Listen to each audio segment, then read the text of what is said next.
ini adalah soalan esei 1.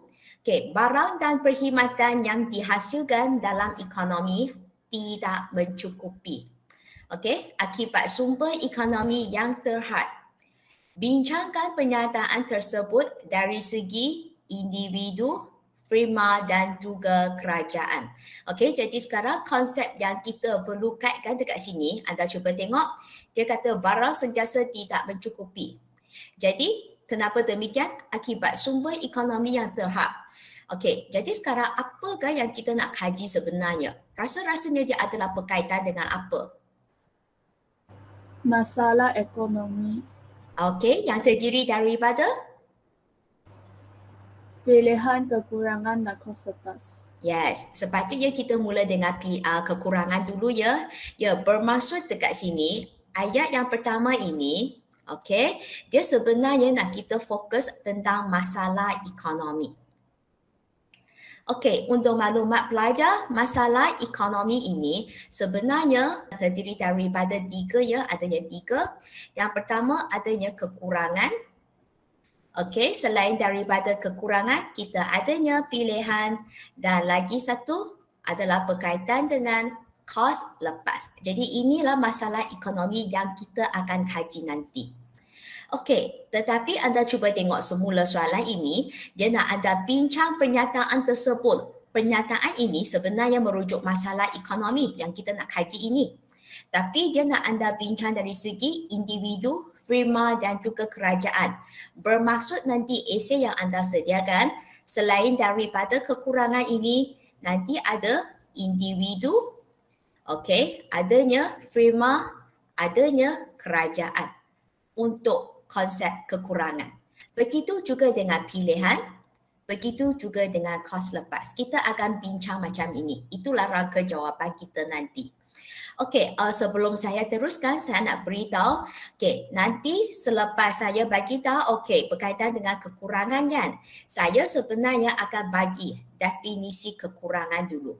Selepas saya define apa itu kekurangan, barulah saya akan cerita pasal individu, firma dan kerajaan. Nanti sambung untuk pilihan pula juga sama, saya akan bagi tahu definisi dia, diikuti dengan individu, firma, kerajaan. Begitu juga kos lepas, saya akan beritahu definisi dia dulu, kemudian ikut dengan yang 3 ini. Inilah rangka jawapan yang saya akan sediakan. Okey, jadi saya akan tulis kekurangan dulu. Okey, berkenaan dengan kekurangan, okey, saya akan terus underline. Okey, inilah dia. Jadi, kita tengok semula tadi ini. Saya sudah kata, kalau nak kekurangan, saya akan bagi definisi dulu kan. Okey, cuba fikirkan apakah definisi bagi kekurangan. Kekurangan ialah keadaan di mana individu dan masyarakat tidak dapat memiliki semua barang yang dikehendaki. Okay, good. So, itulah definisi dia. Okay, selain daripada apa yang Nadia sebut tadi itu, okay, anda juga boleh tambah kehendak. Inilah disebabkan kehendak melebihi sumber yang sedia ada. Okay, anda boleh tambah ayat inilah di belakang dia. Okey, selain daripada apa yang Nadia sebut itu, tambah yang ini, kenapa keadaan tersebut berlaku? Kerana kehendak melebihi sumber yang sedia ada. Itulah dia. Okey, selepas kita bagi kekurangan, okey, inilah definisi dia kan. Okey, nanti kita akan sambung dari segi individu, firma dan juga kerajaan. Okey, so sekarang kita akan fokus tentang individu dulu. Okey, berkaitan dengan individu ya.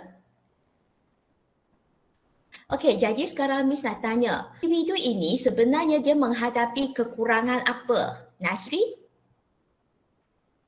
Kekurangan pendapatan. Okey, good. Jadi anda pun beritahu bahawa individu sebenarnya mengalami kekurangan pendapatan untuk memiliki barang yang dikehendaki lah. Okey, selain daripada itu, kita adanya firma. Bagi firma pula, dia menghadapi kekurangan apa? Atika?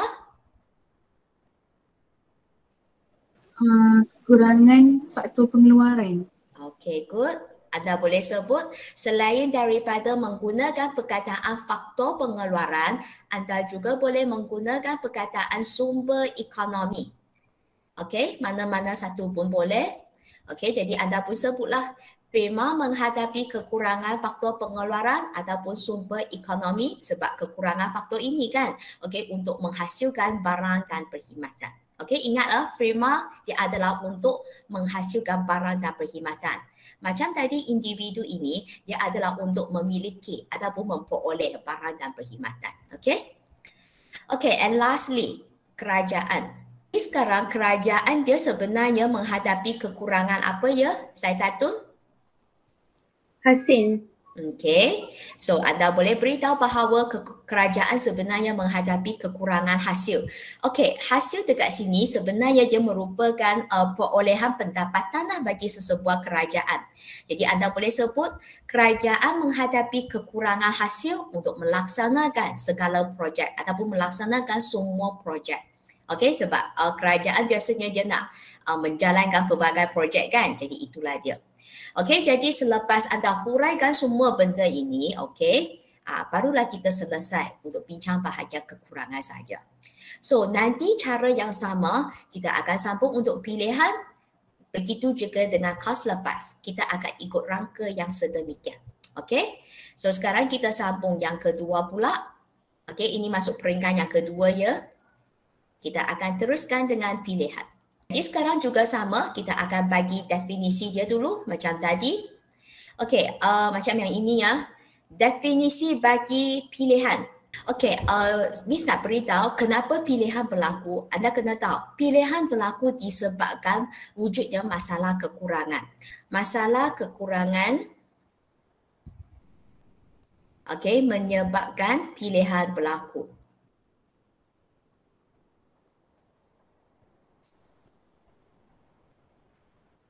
Dan selepas anda sebut ini sebab dia kena kait antara satu sama lain. Kekurangan menyebabkan pilihan berlaku dan pilihan sekarang yang kita buat ini dia sebenarnya adalah berdasarkan motif.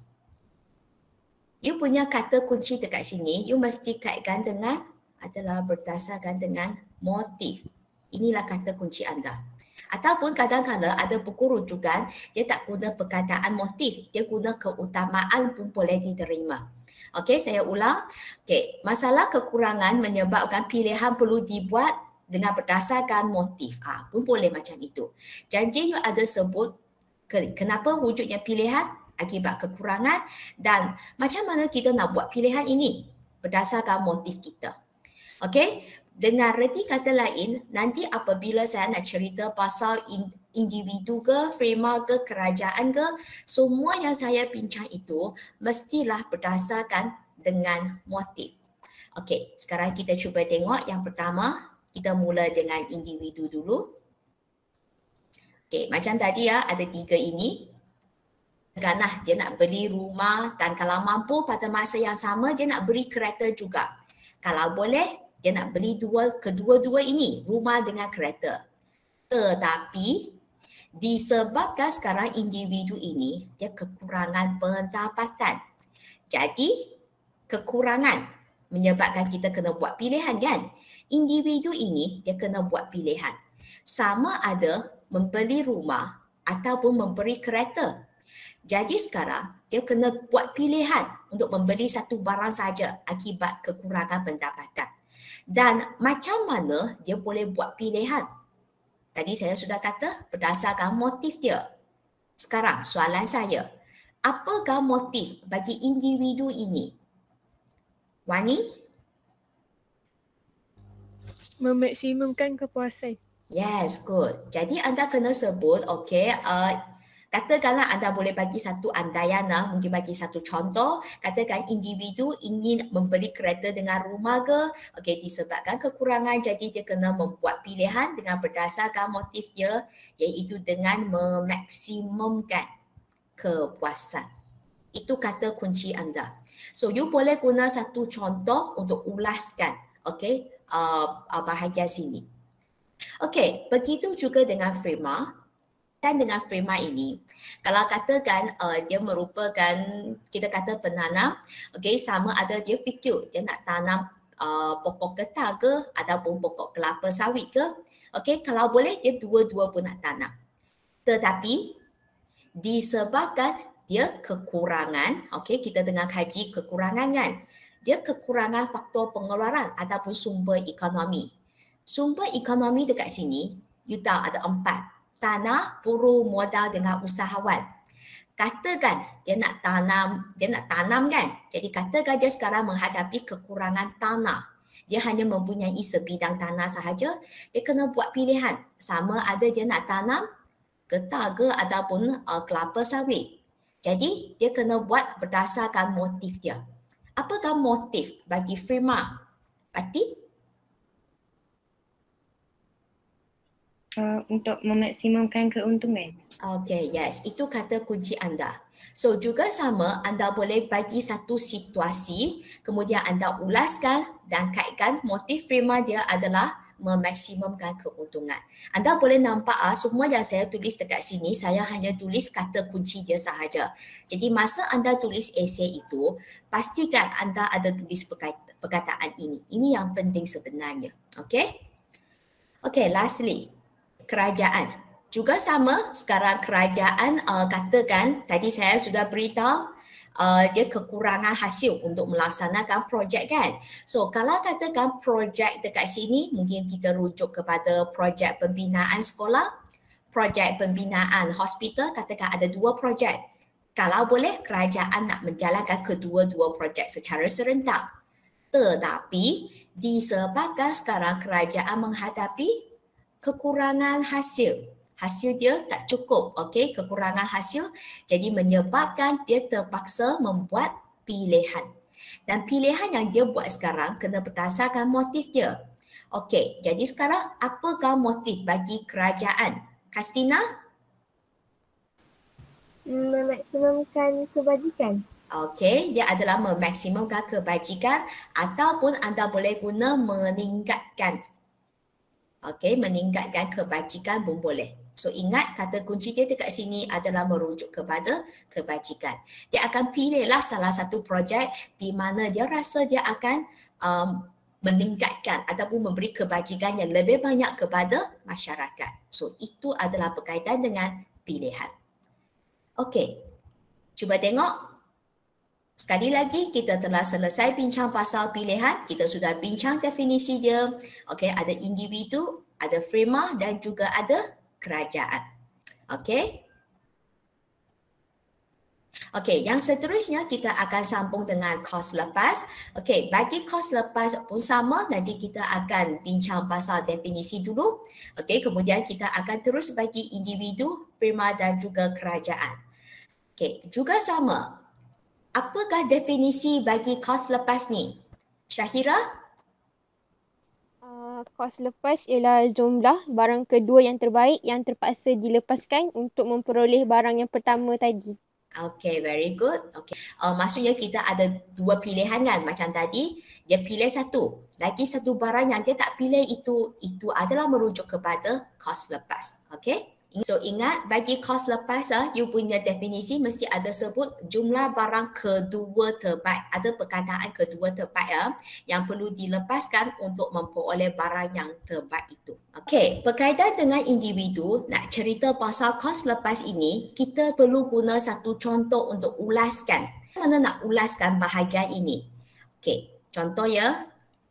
Kan tadi apa yang Miss bagi tahu individu dekat sini macam mana saya nak cerita pasal memaksimumkan kepuasan. Kan tadi saya beritahu bahawa individu ini dia ingin memberi kereta dengan rumah kan. So sekarang disebabkan dia kekurangan pendapatan menyebabkan dia perlu buat pilihan dengan berdasarkan motif iaitu memaksimumkan kepuasan. Katakan sekarang individu ini dia membuat pilihan, dia rasa beli rumah baru dapat memaksimumkan kepuasan. Jadi sekarang saya nak tanya, apakah kos lepas yang perlu ditanggung oleh individu tersebut? Kereta. Okay, thank you. Okay, jadi masa anda huraikan esei ini, okay, memang kata kunci anda adalah kereta. Tapi jangan pula anda tulis individu kereta macam ini. Tak boleh, you kena terangkan. Okay, macam mana? Sebab kos lepas ini, dia juga ada kaitan dengan pilihan kan. Jadi masa anda huraikan untuk individu ini, anda boleh sebut, okey, memandangkan individu telah membuat pilihan untuk membeli rumah, maka barang kedua terbaik yang dilepaskan adalah kereta. Okey, saya ulang.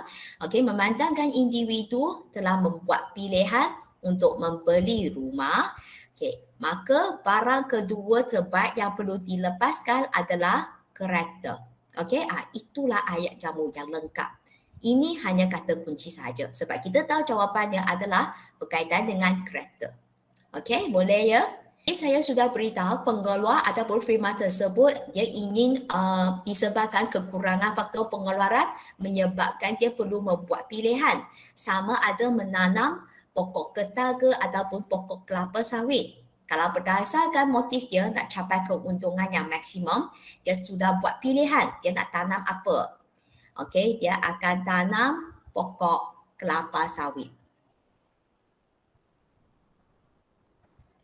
Okey, jadi sekarang kos lepas anda adalah apa? Pokok getah. Okey, thank you. Okey, so kos lepasnya adalah tanam pokok getah. Juga sama, okey. Jangan hanya beritahu kos lepas firma adalah tanam pokok getah. Okey, terlalu ringkas. Ulaskan sikit.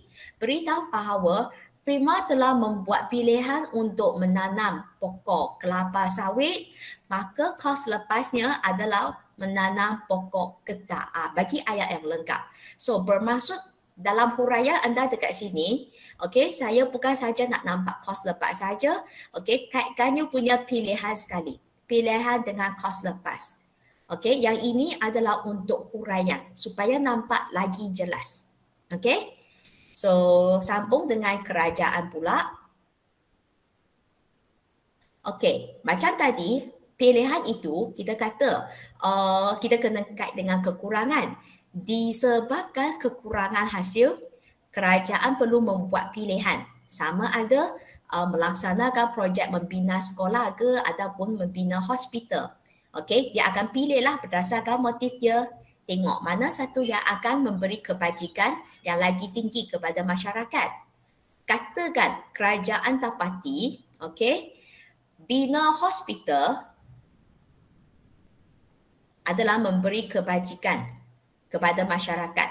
Okey, itu pilihan yang dia buat. Jadi, apakah kos lepasnya? Membina sekolah. Okey, boleh bagi saya huraian yang lengkap?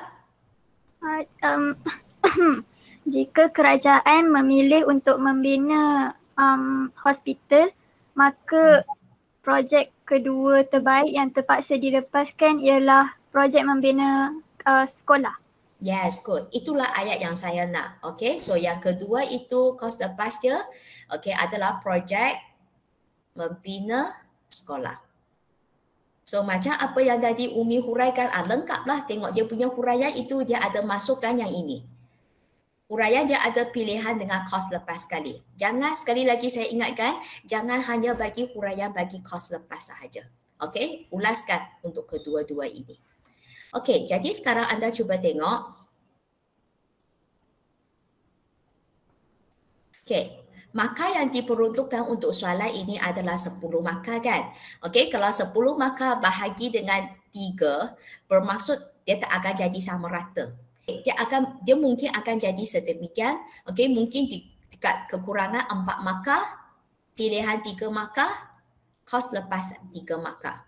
Ataupun kekurangan 3 markah, pilihan 4 markah, kos lepas 3 markah. Ataupun kekurangan 3 markah, pilihan 3 markah, kos lepas 4 markah pun ada juga. Okey, sebab jumlah dia dekat sini, okey, kalau macam itu barulah dia dapat 10 markah. Susunan markah dia macam mana? Ini tak pasti. Okey, sebab kena berdasarkan skema dia.